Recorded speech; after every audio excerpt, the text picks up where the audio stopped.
Ajarlah anak-anakmu itu bukan hanya dengan apa yang kamu omongkan, tetapi dengan hidupmu itulah.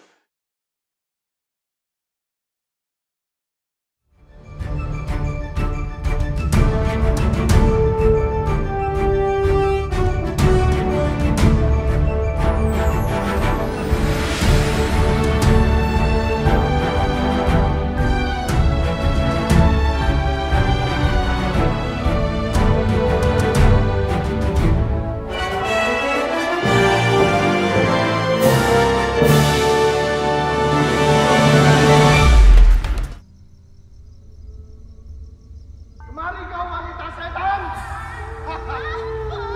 Perempuan ini telah melanggar hukum, tahu gak?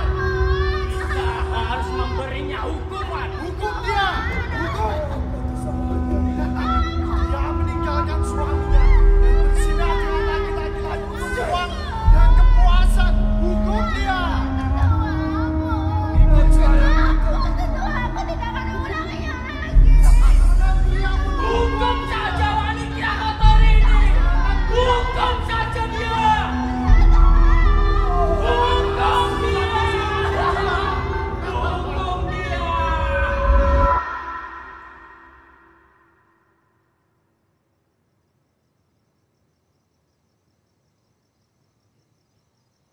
Nanti, setelah keadaan menjadi lebih memungkinkan, aku akan menceraikannya secara diam-diam.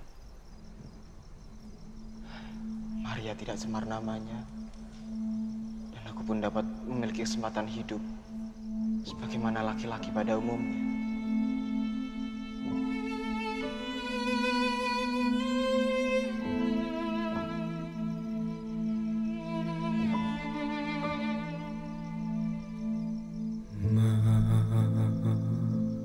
Maria,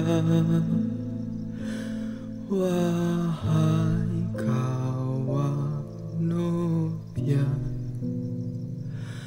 aku tak mengerti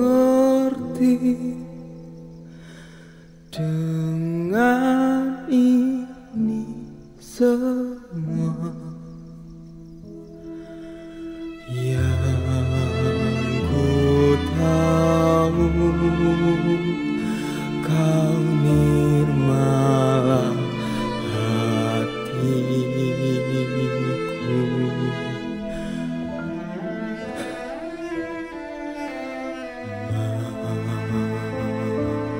Maria, wahai kawan Notya, jiwaku gundah gulana tak terperi.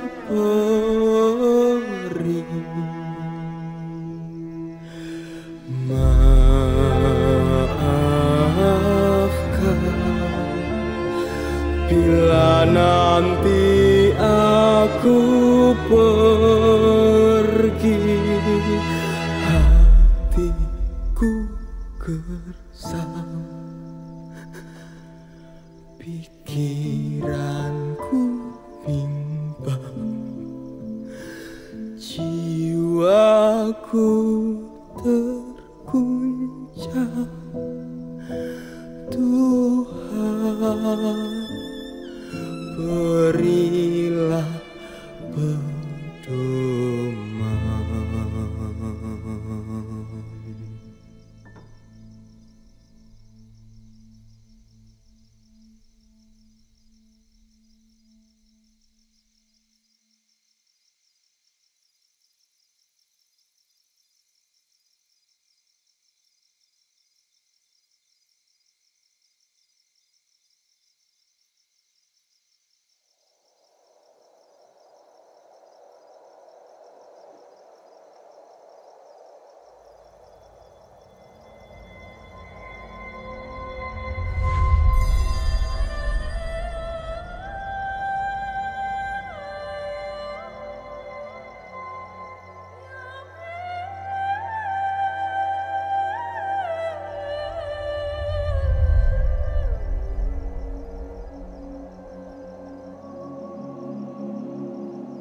Yusuf, anak Daud, janganlah kamu takut mengambil Maria sebagai istrimu. Sebab anak yang ada di dalam kandungannya adalah dari Roh Kudus. Maria akan melahirkan seorang anak laki-laki, dan engkau akan menamai dia Yesus. Karena dialah yang akan menyelamatkan umatnya dari dosa. Hal itu terjadi supaya genaplah yang difirmankan Tuhan oleh Nabi. Sesungguhnya anak darah itu akan mengandung dan melahirkan seorang anak laki-laki, dan mereka akan menamai dia Immanuel.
Kematian dianggap sebagai orang yang sudah berzina. Ini berat. Jadi yang saya herankan sampai sekarang ya, seorang anak berusia 14 tahun, seorang gadis yang berusia 14 tahun dalam kondisi hamil, ibaratnya itu dalam tradisi yang sangat ketat seperti itu, dia lari kemana? Pertanyaannya seperti itu. Dalam tradisi yang sangat ketat dan tidak mungkin diambil dari orang lain, pasti kan hidup dalam pengawasan ayah ibunya. Ya tidak mungkin ya. Maka tidak mengherankan. Satu sisi belajar untuk mempercayai bahwa Maria itu mengandung Roh Kudus itu juga berat. Walaupun itu ada peluangnya karena memang dijaga oleh keluarganya. Yang kedua adalah berat juga untuk menerima rencana Tuhan itu bagi Maria sendiri. Karena apa? Secara budaya tidak ada jalan keluar lain. Jadi nasibnya itu ya istilahnya seperti telur di ujung tanduk sebenarnya. Ya, artinya kalau misalnya Romo, kita kontekskan hari ini kayaknya misalnya dalam konteks yang simpel ya, tidak sedahsyat Maria dan Yusuf misalnya. Dalam masa pengenalan, saling mengenal, menjaga diri tadi di masa pingitan tadi itu, ternyata kita menemukan katakanlah aib gitu ya dari orang yang kita pilih tadi itu, entah dari sisi perempuannya atau dari laki-lakinya. Katakanlah kalau dalam hal ini mengandung dalam waktu itu Maria itu mengandung kan menjadi aib ya. Kalau tidak tak nikahi menjadi dirajam dan sebagainya seperti Romo tadi sampaikan. Mengapa sikap Yusuf kemudian menerima dan Maria kemudian juga menerima keadaan dirinya, Romo? Sikap Yusuf itu saya kira bukan hanya menerima tanpa catatan, pasti mengalami pergumulan. Karena satu adalah hal itu tidak mungkin terjadi. Itu satu, karena pingitan itu ya. Yang kedua adalah dia harus mencari bagaimana solusinya. Ya. Dan Yusuf itu kan kalau boleh dikatakan orang yang berada dalam kondisi kalut, kondisi sulit, tetapi orang itu tetap mempunyai maksud baik. Itu yang luar biasa itu loh. ini orang yang usianya 16-19 tahun loh ya. Iya, sudah demikian matang untuk Demikian matang, walaupun orangnya digambarkan jenggotan, brewon. Tetapi ya gambarkan adalah pribadi yang masih sangat muda, tetapi matang dalam hidup rohani. Dan dia adalah orang yang tulus hati. Artinya apa? Tidak mau mencelakai orang lain. Ini tidak mudah. Karena tidak semua orang itu begitu pasangannya hamil itu langsung kemudian mengambil keputusan yang baik itu tidak. Langsung mencari sana sini dan kalau perlu membalas. Tetapi Yusuf itu tidak melakukan seperti itu. Tetapi dia berpikir panjang dan akhirnya kan dia tertidur. Kalau kita boleh bertanya mengapa orang itu sampai tertidur? Itu karena satu, lelah. Kedua, pikiran sudah tidak mampu untuk berpikir, menelan itu untuk dipahami. Tidak mampu memahami. Ya. Sama seperti kalau kita sudah stres dan sebagainya kan kita lelah dan kemudian akhirnya kita tertidur. Artinya memang kondisi Maria sangat mempengaruhi psikis. Sangat berpengaruh. Ya, sangat berpengaruh.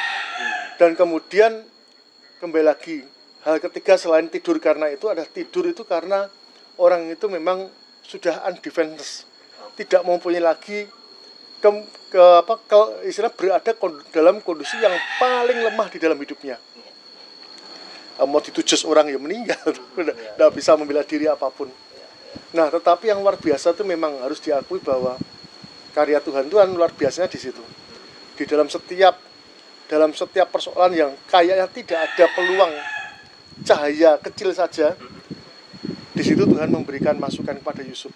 Dan syukur pada Tuhan itu Yusuf itu tidak mengatakan ya, tetapi mengatakan dengan melaksanakannya. Itu. Bagi seorang laki-laki itu tidak dipercaya dengan omongannya, tetapi dengan tindakannya. Ya. Jadi kita mengatakan bahwa Yusuf itu beriman bukan dengan perkataan. Yusuf itu beriman dengan tindakannya. Ya, itu yang sangat khas bagi seorang laki-laki Yahudi itu memang itu.